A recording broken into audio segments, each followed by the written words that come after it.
এটা জানুয়ারি না, এটা জানুয়ার মাস, এটা জানুয়ার মাস। কি বললেন? আমার কাছে খবর আছে গোটা পশ্চিম বাংলাতে এই পর্যন্ত 1100 ছেলে মেয়ে মরেছে। কত বললাম? 1100 ছেলে মেয়ে মরেছে তারা পিকনিক করতে গিয়ে। মুসলমানের ছেলে বাগানে গান বাজিয়ে বাজিয়ে পিকনিক করে না? করে না? এলাকার লোক মনে হয় করে না, এলাকার যুবকরা মনে হয় করে না নাকি? এলাকার যুবকরা, এই যুবকেরা, হারাম টাকা হারাম পথে তুমি ব্যয় করছো। আল্লাহ তুমি উপার্জন করছো টাকাকে। সেদিন একটা ছেলে বুঝলেন এত বড় বক্স নিয়ে আর একদম খুব খুশির সঙ্গে টটই করে যাচ্ছে, যে আমাকে সালাম দিল, হুজুর আসসালামু আলাইকুম, এর মধ্যে লুকাচ্ছে একজন, যে এটাকে, আরে বক্স কোথায় যাবে? হুজুর আর বলেন না, কি সময় চলছে বুঝতে পারছেন? বুঝতে পারছেন? আল্লাহু আকবার। সেই ছেলেটাকে আমি বলে দিলাম, বলতে আমার বাধা নাই, বলে দিলাম, আজকে মিস্ত্রির সাথে জন দিতে গিয়েছিলি লেবারি? হুজুর গিয়েছিলাম, আজকে তাড়াতাড়ি চলে এসেছি, প্রতিদিন আসে 4টায়, আজকে এসেছি 3টায়। কেন? হুজুর আজ বন্ধুদের সঙ্গে আজকে একটু পিকনিক করব। কি বললেন? সে ছেলেটা মাত্র 450 টাকা সারাদিন সে সিমেন্ট বালু 2তলা 3তলাতে উঠাই। সেই ছেলেটা বড় বক্স নিয়ে পিকনিক করতে যাচ্ছে বন্ধুদেরকে নিয়ে।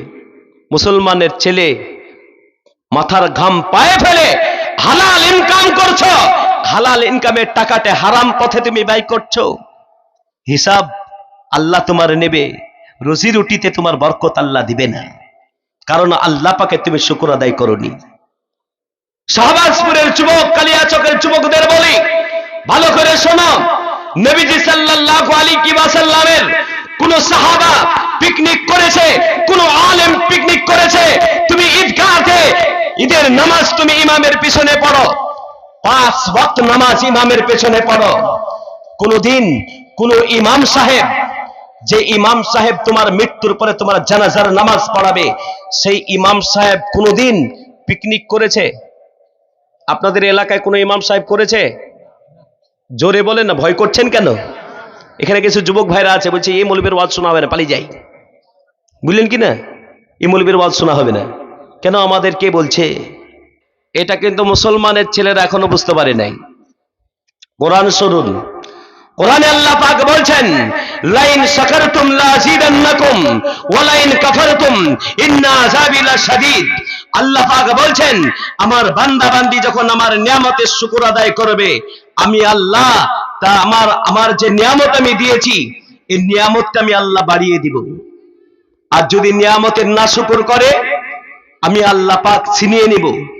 আল্লাহ পাক বলছে শুধু ছিনিয়ে নেব না, ইন্না আযাবি লাশাদীদ, আমি তাকে শক্ত আযাব দিব।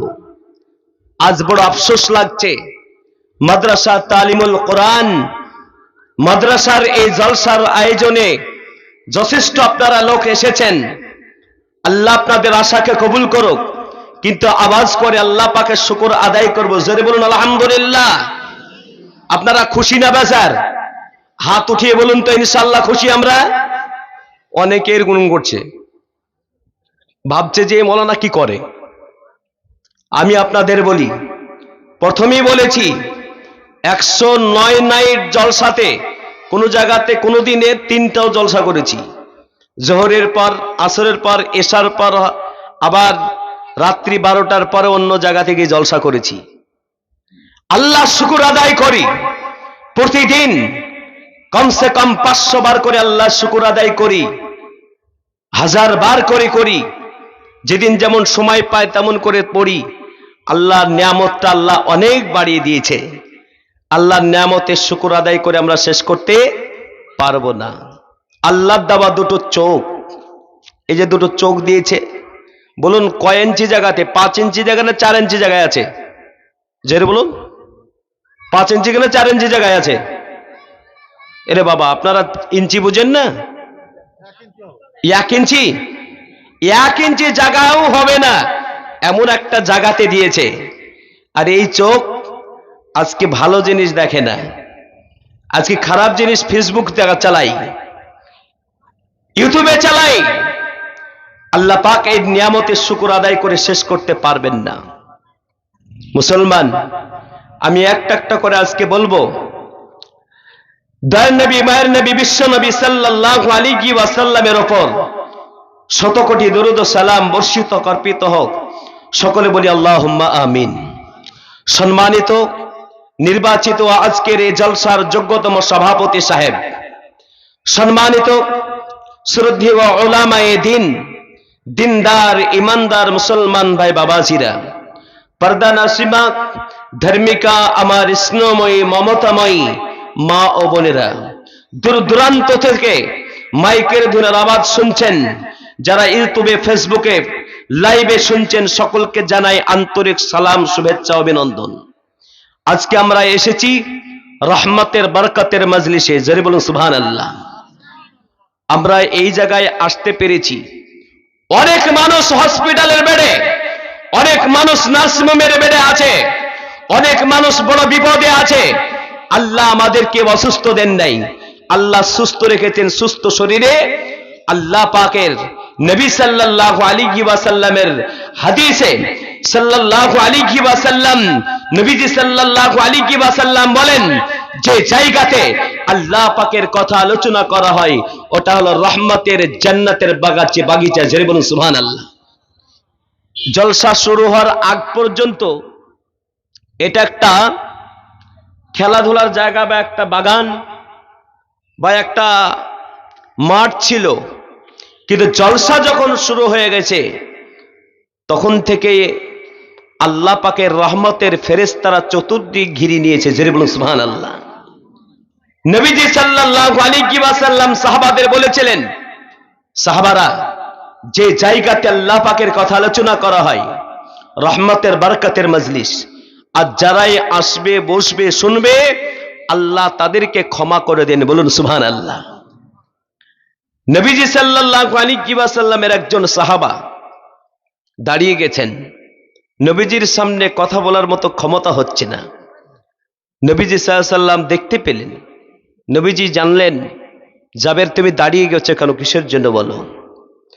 জাবের সাহাবা রাদিয়াল্লাহু তাআলা আনহু বললেন, ইয়া রাসূলুল্লাহ, হাবিবাল্লাহ, আপনি বললেন যেই জায়গাতে আল্লাহ পাকের কথা আলোচনা করা হয়, যে জায়গাতে আল্লাহ পাকের প্রিয়,